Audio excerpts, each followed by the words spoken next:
We begin this hour with yet another shift in the standoff with Iran. A new round of attacks is creating fresh doubt over that elusive peace deal. Optimism was high about 24 hours ago after Iran said it was reviewing America's latest proposal. But later that day, both sides exchanged fire again near the critical Strait of Hormuz. U.S. Central Command says American forces intercepted Iranian missiles, drones, and small boats that were targeting 3 Navy-guided missile destroyers that were transiting the waterway. Officials say no U.S. assets were hit during that encounter. In response, CENTCOM says U.S. forces launched strikes on Iranian military facilities. Now, Iran's military accuses the U.S. of violating the ceasefire, saying it targeted an Iranian oil tanker and carried out air attacks on civilian areas in several coastal places. Despite these attacks, President Trump claims the ceasefire is still holding and that talks are progressing. From enemies to allies, the president now threatening the European Union with more import taxes if they don't agree to a trade deal that's, despite a federal court dealing the administration yet another setback on its ability to impose tariffs. NBC News correspondent Chris Pallone has the latest. Overnight, the U.S. and Iran exchanging fire near the Strait of Hormuz, throwing into question the status of the fragile ceasefire between the two nations. They were firing at us, and we were firing back at them, and our firepower was a hell of a lot stronger than theirs. President Trump taking reporters on a surprise tour of a federal construction project at the Lincoln Memorial Thursday night. Still optimistic a deal between the two countries to end the war is close. Could happen any day. Could, and it might not happen, but it could happen any day. The U.S. waiting for a response from the Iranians on its latest peace proposal, which the president says would require Iran to abandon attempts to obtain a nuclear weapon and turn over nuclear material. At the UN, the U.S. and several Middle East countries backing a resolution condemning Iran for its takeover of the Strait of Hormuz, which saw no ship traffic pass through for a second straight day as a U.S. naval blockade continues. Iran's indiscriminate mining and tolling efforts in the Strait of Hormuz are textbook violations of international law. The only viable solution in the Strait of Hormuz is a permanent end to the war, the lifting of maritime blockade, and the restoration of normal passage.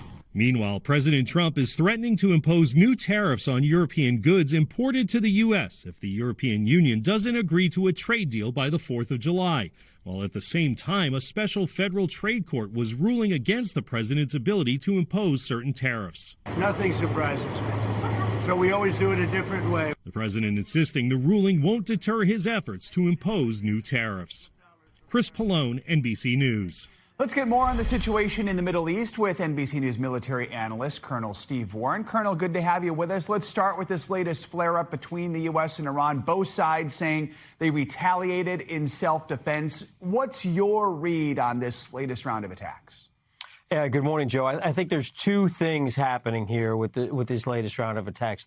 The first thing is, this ceasefire it's still a little, or it's never been really solid, right? There's no piece of paper that's been written down that says exactly what is and what isn't a violation of the ceasefire. And so, the Americans want to use the Strait of Hormuz as an international waterway. And they think that that's something that they should be able to do. And the Iranians feel that the Strait of Hormuz is a violation of the ceasefire if the Americans go through it. So both sides there are just kind of not clear on what's going on and what the rules are. Luckily, they've managed to keep it to individual events. The second thing that's happening with this, Joe, is both sides have said, yep, we are negotiating, and I think this is the Iranians wanting to make sure that as these negotiations go on, they want to project a little bit of strength because they understand that they're sort of in a weaker position. I mean, just this week alone, we've seen the pendulum swing back and forth several times from optimism over a ceasefire to renewed attacks. Could these repeated flare-ups escalate into something bigger if they continue to happen? I mean, how concerned is the U.S. military about just being dragged back into a much larger war? Sure. I think, you always have to be careful, right? Because as these violations happen more and more frequently, you create space for miscalculation. You create space for red lines to be crossed, and you ultimately create space for a larger escalation. I think the U.S. military remains ready. They're always ready. Nobody, and this is a very old saying, nobody wants peace more than a soldier. But in this case, the U.S. Navy, the U.S. military, they're always ready for the most violent war to break out at any moment. And so they're ready. They're concerned. But they're hoping, of course, that peace will prevail. Colonel, yesterday, NBC News learned why the president abruptly halted that brief operation to escort the stranded tankers there in the Strait of Hormuz. 2 U.S. officials told us it was Saudi Arabia that suspended America's ability to use its bases and airspace for the operation. What do you make of that move, and just what might it tell us about the broader support for the U.S. strategy in the Gulf right now? Yeah, so and we're receiving reports now that the Saudis have since allowed the U.S. forces to use those bases for that purpose. Unconfirmed reports, but that's some of the reports that we're beginning to see now. What I make of that is this, Joe. I feel like in this case it was a failure to properly coordinate. I don't think that the Saudis were angered or put off by it. I just feel like the Saudis said, hey, we're not ready yet, so stop and let us finish getting ready. Let's finish these coordinations. It felt to me like the military was still doing some of the work that needed to be done to set all of this up, while the political side of the House, the White House and the Pentagon, they went ahead and said, okay, this has started now. So it felt to me like it was just sort of a desynchronization between the military, the Saudis, and the White House. All right. Colonel Warren, it's always good to have you with us. Thank you so much. In the wake of the war, a series of suspicious oil market trades is under federal investigation. The transactions happened in March and April, right before President Trump and Iranian officials made major policy announcements about the war. A source familiar with the probe tells NBC News the Justice Department and the nation's top commodity regulator are looking into at least 4 trades. We're told the traders would predict that oil prices would sink right before they did, and those bets earned the traders more than $2.5 billion. NBC News senior national politics reporter John Allen joins us now with more on this. John, good morning. I understand it's not just the oil futures markets that are under investigation. They're also looking into some prediction market activity, something we're hearing more and more about when it comes to concerns over insider trading and just a lack of regulation. What types of events were these people allegedly betting on that raised these red flags? Right. In terms of the prediction markets, Joe, there are a variety of things that can be bet on with regard to the Iran war, including whether President of the United States Donald Trump will set foot in Iran anytime soon. Seems like a long shot to me. But they are looking at the prediction in particular of oil markets. So on the one side, you've got the commodities traders who are we say betting, but buying contracts on oil futures and selling contracts on oil futures is an actual commodity. On the other side, you've got the prediction markets, Polymarket, Kalshi, and the others, where you are essentially predicting where that price is going to go against other people. It's a little bit different, but the federal authorities are looking into basically both sides of that. John, I want to ask you about something I mentioned a few minutes ago. It's another legal setback for President Trump when it comes to his tariffs. This is a ruling that comes from a panel of federal judges who are on the U.S. Court of International Trade. We know President Trump is set to travel to China next week, some high-stakes trade talks there. So what could all this mean for that trip? The president would certainly prefer to be walking in there with the courts here having bolstered his major program of tariffs, which has been sort of ripped asunder by various courts over time. So he's going in a weaker position to China. Again, the 10% global tariffs, obviously something he cares deeply about. He believes that it will help the U.S. economy, despite many economists saying the opposite. But he walks into China. The Chinese leaders get to make decisions. There's basically dictatorship and straight down the line policy that they want. The United States president is at the disadvantage of democracy. We have many great advantages in democracy, but one of the disadvantages is that the president doesn't always have the entire country, the Congress, the courts, the public behind him in the same way. So again, I think he's in a slightly weaker position. I don't think it is a sort of big problem for the president headed into those talks, though. John, before we let you go, I know you have some exclusive reporting on former Vice President Kamala Harris. She's calling on the DNC, the Democratic National Committee, to release a report that look at what went wrong for the party back in 2024. What more can you tell us? And is it looking more likely that Harris is going to run again? Yeah, the DNC performed an autopsy on her campaign to look at what went wrong, not only with her campaign, but with outside groups, with the DNC, with state parties, et cetera.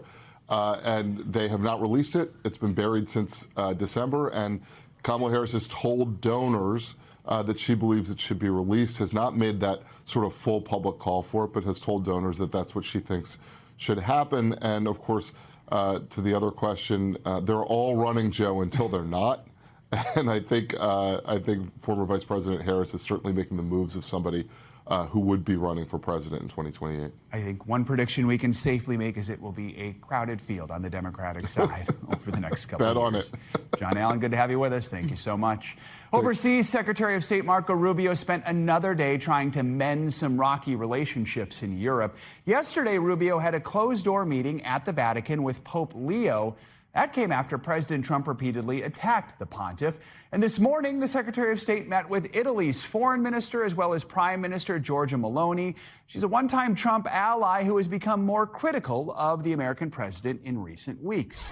For more, let's bring in NBC News international correspondent Claudio Lavaga. Claudio, good morning. Let's start with this meeting at the Vatican. I understand some gifts were exchanged. The two spoke for just under an hour.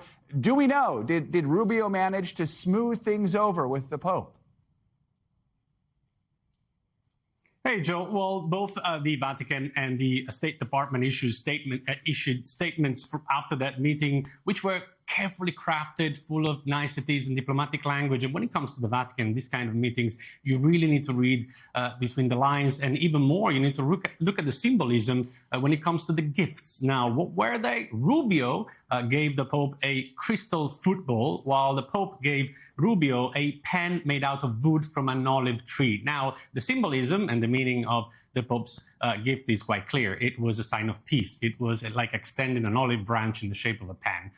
Well, when it comes to the Rubio's gifts, in a way, maybe he was suggesting that the only way for the Pope to predict the future is by reading a crystal ball, because especially how unpredictable the Trump messages on Truth Social are when it comes to the pontiff. So we'll see if that works. Olive pen in place of an olive branch. I like that. That's a good idea there. All right, so now we have today's meeting with Italian leaders also coming amid tensions over some of the comments President Trump made last week. He essentially said the U.S.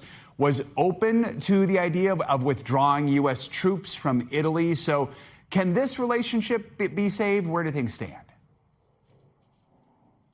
Well, that's right, Joe. I mean, this was presented as a courtesy visit by the Secretary of State to the government, but it is an opportunity to smooth things over, especially after the relationship between the U.S. and Italy really has gone down in the last few weeks. Just a few weeks ago, Prime Minister Giorgia Meloni and Italy were seen as one of the, if not the biggest allies of President Trump here in Europe. Well, that all changed, especially after Trump's comments against or criticism on the Pope. Well, Giorgia Meloni said that was unacceptable. Then also Giorgia Meloni was against the war with Iran. She called it illegal.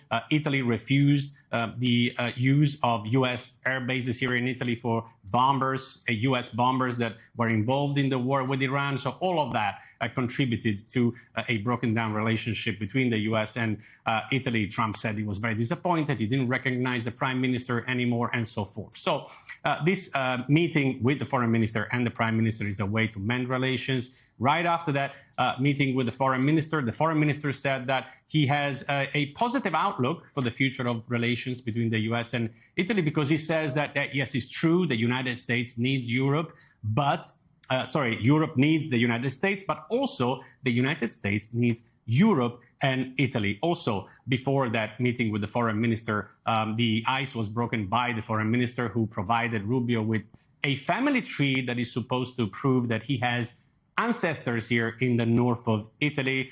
Rubio loved that. He seemed very relaxed, and he said it's an honor, and that is one more reason to come back here to Italy. So definitely a lot more, a more relaxed meeting, let's put it that way, than the one he had with the Pope yesterday, Joe. Trees and branches. I see a theme here. All right, Claudio, a reminder that time flies. Today's the one-year anniversary of Pope Leo's historic election to lead the Catholic Church, becoming the first American pontiff in the Church's 2,000-year history. So how's the Vatican marking this occasion?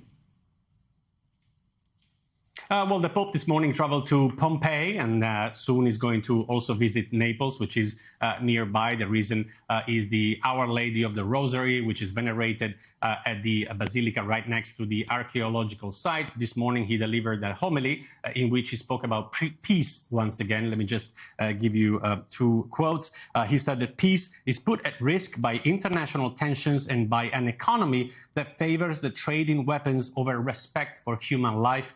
He also said, we cannot resign ourselves to the images of death that the news presents to us every day. Well, we also hope that, we wish that we wouldn't have to present the images of death every day, but unfortunately that is the reality. Joe? All right, Claudio Lavanga. Claudio, thank you so much.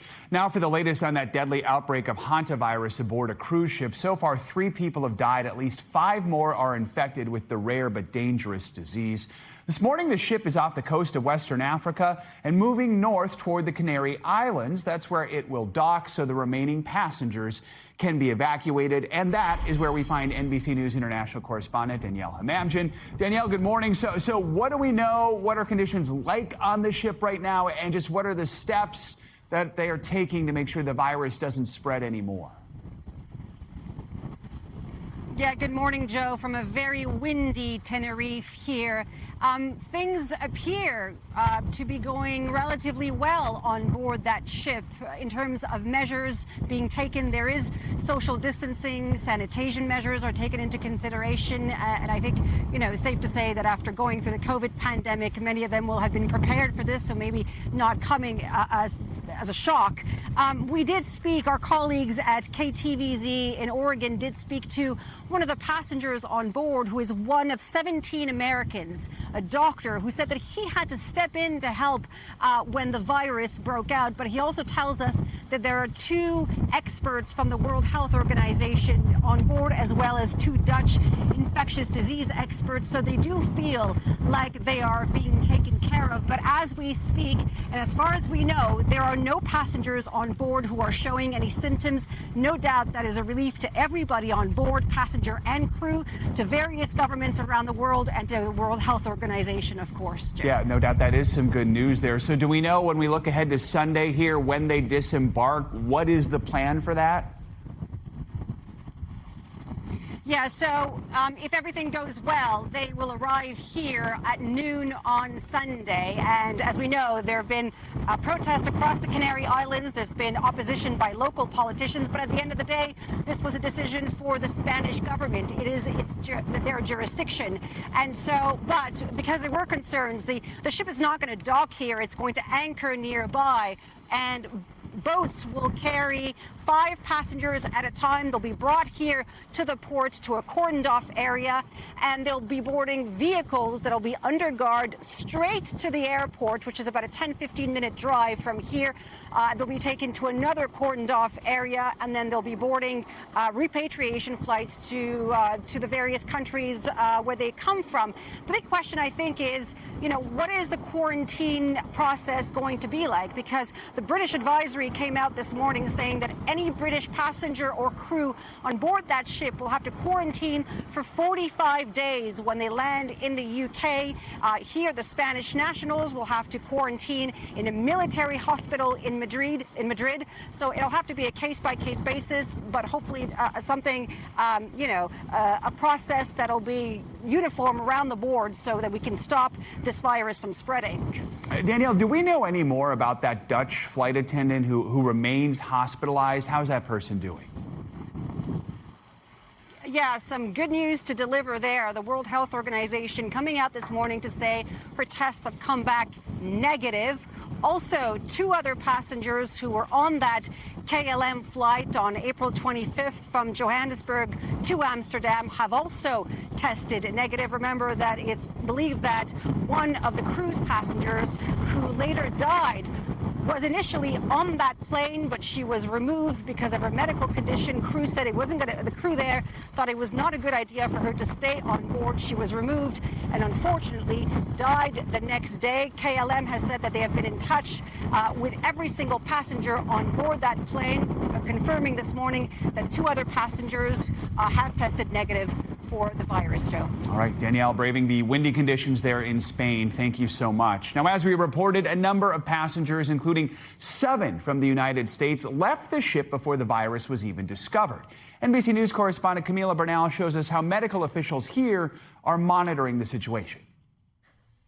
Confirmation from 5 states that passengers who were aboard the cruise ship with the deadly hantavirus outbreak are back in the U.S. 1 person in Virginia, 2 in Georgia, 2 in Texas, another in Arizona, and an undisclosed number of people in California. Health departments in all of these states telling NBC News that the former passengers whose identities are being withheld are not showing any symptoms. Texas explaining that the passengers have agreed to monitor themselves for symptoms with daily temperature checks. The other states declining to share how the passengers are being monitored. We asked each state if those passengers are quarantining. 4 would not answer that question. Arizona saying the person there is not isolating. Should the passengers back in the U.S. be quarantining? Yes, at least for the duration of the 6 weeks since a known exposure. Johns Hopkins microbiologist Sabra Klein says that's how long it could take for symptoms to show up if a passenger was exposed and contracted hantavirus. The confirmed Andes strain of the virus is usually transmitted through rodents, but in the rare cases of human-to-human transmission, Klein says there must be a high level of virus and very close contact. In order for human-to-human transmission to occur, this requires intimate contact, like sharing a bed, like sharing utensils. Unlike COVID, she says, hantavirus is not readily transmissible. People in the United States do not need to be worried. This is not another pandemic. This will never have pandemic potential. Our thanks to Camila Bernal for that report. For its part, the Centers for Disease Control and Prevention here in the U.S. says it is monitoring the situation and is in contact with the passengers and other health organizations. It also says the overall risk to the American public remains extremely low. A major recovery effort is underway in Mississippi following a string of devastating tornadoes. Emergency officials say more than a dozen tornadoes hit communities across the state this week. Hundreds of homes were destroyed. Thousands of customers left without power. NBC News national correspondent Aaron Gilchrist reports from the storm zone, speaking with survivors about the terrifying moments they had to take cover. In Mississippi, neighborhoods left unrecognizable, around 400 homes damaged. Multiple tornadoes reported ripping through the state, leaving miles of destruction. Car windows blown out, trees blocking roads, homes moved off their foundation. Sirens blaring as residents took shelter. Oh, shoot! Lightning apparently striking this house, sending it up in flames. Some residents trapped during the storm, with more than 15,000 without power across 5 counties. Authorities say there were at least 17 injuries, but no deaths. Parts of Bukachita demolished. Judy Pyatt says she and her husband hid inside their shower, the only part of their house to survive the storm. And all of a sudden, the house was rumbling and shaking. In Purvis, just before service was about to start, the dangerous weather tearing apart this church, the congregation huddling in the hallway. We just started praying, and people started singing, and I was over here by the wall, and this wall was just moving back and forth. It all comes after ferocious wind and heavy rain slammed Florida and Alabama, completely flooding roads. My car's flowing right now. Communities now coming together and beginning to clean up. All I can feel right now is just honestly thankful, just thankful for life. Aaron Gilchrist, NBC News. Now we've got more on the risk for severe storms as we head into the weekend. Time for your morning News Now weather, and Bill Cairns joins us now. Hey, Bill, good morning. Hey, good morning, Joe. And looking at those pictures, it's just incredible we didn't have fatalities. I mean, you just see so many homes just destroyed. And we did learn from the National Weather Service that those were 2 tornadoes. We call them long track violent tornadoes. At one point, the tornado was a mile wide. with winds of 130 miles per hour. I mean, it's so fortunate it didn't go through any towns or just, this would have been so much worse. Bad enough, as you just saw. So today, we're not going to have anything like that. Yesterday, we didn't have a ton of severe weather. We are waking up to areas with some heavy rain and some thunderstorms in Texas. Just north of Dallas, we've had some thunderstorms heading up towards the Oklahoma border. And it's kind of a gloomy, cool day from San Antonio to Houston. You can already see these new thunderstorms popping up here, too. These aren't going to be like the severe type. Later this afternoon to this evening, that's when we could get some thunderstorms capable of very large hail. Tornado threat's pretty low today, but we could get the kind of hail that could smash a windshield, dent your car, and that's almost all of the eastern half of Oklahoma, all the way back down towards the Red River and a little sliver here of areas of Kansas. So as far as the timing, that area of rain this morning in Houston does slide along I-10. Definitely umbrella weather the next 2 days from New Orleans to Houston over towards, Tallahassee, Panama City, Pensacola. Here's those isolated severe thunderstorms late today in Oklahoma. And then tomorrow, kind of an ugly Saturday. Now, the drought is horrific in the south. We desperately need the rain. I just don't like to ruin your weekend on you. But from New Orleans, Panama City to Jacksonville, that's kind of the area you're going to have 2 really wet days in a row. And rainfall totals could be as high as 1 to maybe even 2, 3 inches of rain. So this is the soaking you need, but I better would have gotten it during the week. So here's your weekend outlook. And kind of a bummer of a day, too, around New York City, southern New England, a rainy Saturday for you. And then for Mom on Mother's Day, a lot of great weather in the west. Not bad in the Great Lakes, a little chilly. In the Northeast, it looks like a very beautiful day. And unfortunately, some severe storms. I think Dallas into Atlanta, those are some of the areas that, do something fun indoors with Mom. There you go. I like warm for Mom. Warm for Mom. That's your gift to mothers everywhere. That's it. All right, Bill, thank you so much. Good to see you. We thank you for watching, and remember, stay updated on breaking news and top stories on the NBC News app or watch live on our YouTube channel.